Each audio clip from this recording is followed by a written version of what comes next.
Chief executive एक सूबे के वो कह रहे हैं लानतें भेजें, ये लफ्ज़ खैर टीवी पे भी नहीं चलना चाहिए था, लेकिन अब क्या करें, सियासतदान इस किस्म के अल्फाज का चुनाव करते हैं और साथ ही साथ कहते हैं बटन मैं दबाऊंगा फिर पता चलेगा। अल्टीमेटम भी दे रहे हैं वफाकी हुकूमत को। बहुत शुक्रिया आपका मलिक साहब। गुजारिश ये है कि अगर आप इससे पहले थोड़ा सा गाइडलाइन देखें जो बानी पीटीआई की तरफ से दी गई थी इलेक्शन के फौरन बाद, वो ये थी कि ना आपने पार्लियामेंट को चलने देना है, ना आपने सिस्टम को चलने देना है, ना आपने हुकूमत को चलने देना है, हर जगह आपने प्रोटेस्ट करना है। उस स्ट्रेटजी को उस वक्त तो खैर समझा नहीं गया, लेकिन अब उसका मंजरनामा जो हमारे सामने है उसका एक नतीजा तो ये है कि पूरा मीडिया जो है वो पीटीआई की इन एक्टिविटीज़ को कवर करने के ऊपर लगा हुआ है। आप कोई स्क्रीन उठा के देख लें, हर वक्त कुछ ना कुछ पीटीआई के हवाले से वहाँ चल रहा होता है। तो ये एक स्ट्रेटजी का हिस्सा है। ठीक, लिहाजा चूंकि बानी पीटीआई ने कहा कि किसी चीज़ को मानना नहीं है, तो यही मैसेज लेके डाउन द लाइन तमाम लोग, चाहे वो लीडर ऑफ द अपोजिशन है उमर अयूब साहब, चाहे वो बैरिस्टर गौहर हैं, जो भी जिसको भी उठा के देख लीजिए, अली अमीन गंडापुर की तो आपने गुफ्तगू अभी सुना दी है, वो दो चीज़ें साबित कर रहे हैं। एक तो ये कि वो जिस ओहदे पर बैठे हुए हैं वो ना उसके अहल थे, ना उनकी केमिस्ट्री इस काबिल है कि उनको एक अहम सूबे की चीफ मिनिस्टरशिप के ऊपर यानी फायज कर दिया जाए। ठीक, दूसरी बात यह है कि जो उनकी गुफ्तगू, लफ्ज़ों का चुनाव और जिस तरह की धमकियाँ वो दे रहे हैं, ये एक फेडरेशन है जिसमें एक स्ट्रॉन्ग मरकज़ है जिसकी 4 इकाइयाँ हैं। बिल्कुल ठीक, कोई भी इकाई उठ के मरकज़ के खिलाफ बगावत नहीं कर सकती, ये असूल की बात है। और दूसरी बात यह है कि केपीके का जो हाल है इकोनॉमिक के लिहाज से, जो उनकी इक्तिसादी हालत है, उनको तो इस किस्म की नारेबाजी करनी ही नहीं चाहिए। दूसरी बात रह गई ये कि बटन मैं दबाऊंगा, वो बटन तक किसी ने पहुंचने नहीं देना इनको। अच्छा, ये फिर वही अनाड़ीपन है कि उनको यही नहीं पता कि ये इस किस्म की चीज़ें जो हैं वो उनकी दस्तरस से बाहर हैं। जिस दिन ये हो गया कि वो बटन दबा के पूरे मुल्क को अंधेरों में डुबो देंगे, तो फिर इस मुमलिकत को खुदा ना खास्ता फिर इसको ख़त्म हो जाना चाहिए, इसलिए कि फिर बाहर से तो किसी दुश्मन की आपको ज़रूरत नहीं है। तो ये जो मंजरनामा बन रहा है, ये तसादम की सूरत हाल यकीनी तौर पर है, और ये एक पॉलिसी, एक स्ट्रेटजी के मुताबिक है। ये आप बिल्कुल ना समझें कि ये अचानक हो रहा है और कोई इसके पीछे माइंड सेट नहीं है। दूसरी तरफ आप आ जाए जनाब अदालतों की तरफ, वहाँ तो एक अजीब व गरीब किस्म का मंजरनामा है। आज एक जज साहब ने कहा हम कानून बनाएंगे। भाई ये आपको किसने इख्तियार दिया है? कौन सी आइन के तहत आप कानून बनाएंगे जनाब? दूसरी बात यह है कि जो हॉस्टिलिटी इस वक्त इस्लामाबाद हाई कोर्ट खास तौर से वहाँ दिखाई दे रही है, वो अच्छा ओमन नहीं है। जिन जजों का काम फैसले करना है, उनका काम सियासत करना नहीं है किसी सूरत भी, ना वो किसी सियासी पार्टी के वकील बन सकते हैं।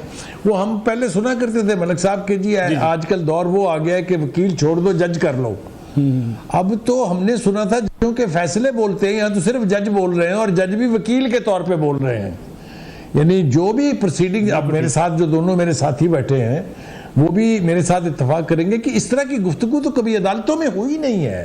ये तो अदालतों का मंजरनामा लगता ही नहीं है, तो लगता है किसी पार्टी का या सेक्रेटेरिएट है, और या फिर यहाँ पर पता नहीं कौन से मुल्क के ये नुमाइंदे हैं जो इस तरीके से इंसाफ देना चाहते हैं कि ठूंसा जा रहा है इंसाफ।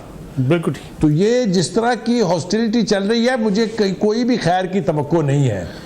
ठीक है, अब इससे पहले कि हम इससे आगे बढ़े, इससे आगे कुछ कहें, मेरे ख्याल से जजों को चाहिए कि वो जरा थोड़ा सा अपना भी एहतसाब कर लें, जो कि बहुत जरूरी है। ठीक हो गया। मोहसिन बेग साहब, महज अल्टीमेटम है अली अमीन गंडापुर साहब का, या कोई तसादम की तरफ जाता हुआ आपको हालात दिखाई देते हैं? बहुत शुक्रिया मलिक साहब। बेसिकली तो सलीम बुखारी साहब ने बहुत अच्छा इसका पूरा एनालिसिस किया है।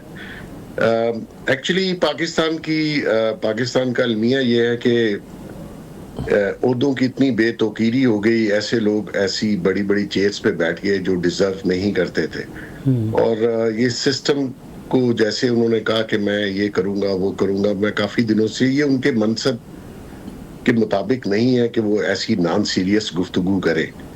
अगर उनका ख्याल है कि वो जो पेशावर की इलेक्ट्रिसिटी कंपनी है वो लेना चाहते हैं या डैम, बिलीव कीजिए इनको अंदाजा नहीं है कि वहाँ फिर 3 महीने तो बिजली आती है, फिर 3 महीने के बाद वफाक ही वहाँ बिजली बेचता है, और जो कि अगर आप उसके स्टैटिक्स देखें तो बहुत से लोग वहाँ पे जी जी। बिल पे नहीं करते, जो कि पूरे वफाक को और गरीब लोगों को या जो बेचारे बिल देते हैं उनके ऊपर उसको डिस्ट्रीब्यूट किया जाता है। अगर बगैर हकायक के आप इस किस्म की गुफ्तगू करेंगे, और जितना वो उन्होंने अपना बताया है कि जी मैं ये भी कर सकता हूँ, मैं वो भी कर सकता हूँ, हालांकि वो जब इनसे वो शहद वाली बोतल पकड़ी गई तो ये कांस्टेबल इनके पीछे था और ये पूरी कश्मीर रोड पे भाग रहे थे। तो दिलेरी इनकी पता है वो कितनी है। मकसद ये है कि आप इंतशार वाली गुफ्तगू, ऐसी गुफ्तगू करके क्या हासिल करना चाहते हैं।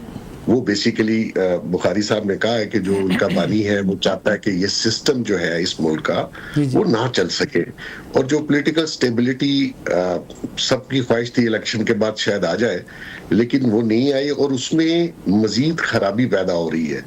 और दूसरी साइड जो है हमारी जुडिशरी की, उसको ये एक्सप्लॉइट कर रहे हैं। एक अदारा जो है उसकी गलतियां होगी, मैं उनको डिफेंड नहीं कर रहा उस हिसाब से, लेकिन मैं ये कह रहा हूं कि वो अभी तक रिस्ट्रेन शो कर रहे हैं। एंड ऑफ द डे अगर ये हेड ऑन कोलूजन हुआ तो नेचुरली वो नुकसान किसका होगा वो आपको पता ही है, लेकिन नुकसान असल में मुल्क का हो जाएगा।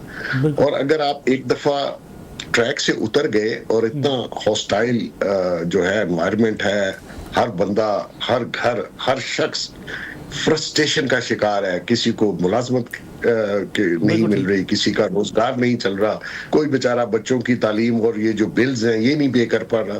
तो ऐसी सूरत में अगर कोई खुदा ना खासा कहीं ऐसा माहौल पैदा हो गया तो फिर इसको कोई संभाल नहीं सकेगा।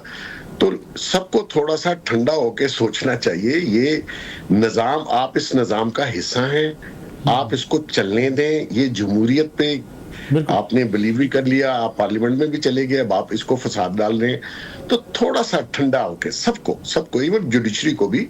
अब जो साहब जिनकी बात अभी आप कर रहे थे फैसलों की, वो अब देखें उन्होंने आज भी जो फैसले किए हैं वो तो बिल्कुल वो चाहते हैं मैं इस तरीके से शहीद हूं कि शायद, हालांकि उनकी जो सुप्रीम जुडिशल में केस पड़ा हुआ है उसमें सारी चीजें मौजूद हैं। तो आई डोंट नो क्या हुआ है, सब लोग इस तरीके से आ गए हैं जैसे इस मुल्क को हमने खुद ही तबाह करना है, किसी और की जरूरत नहीं है हमें।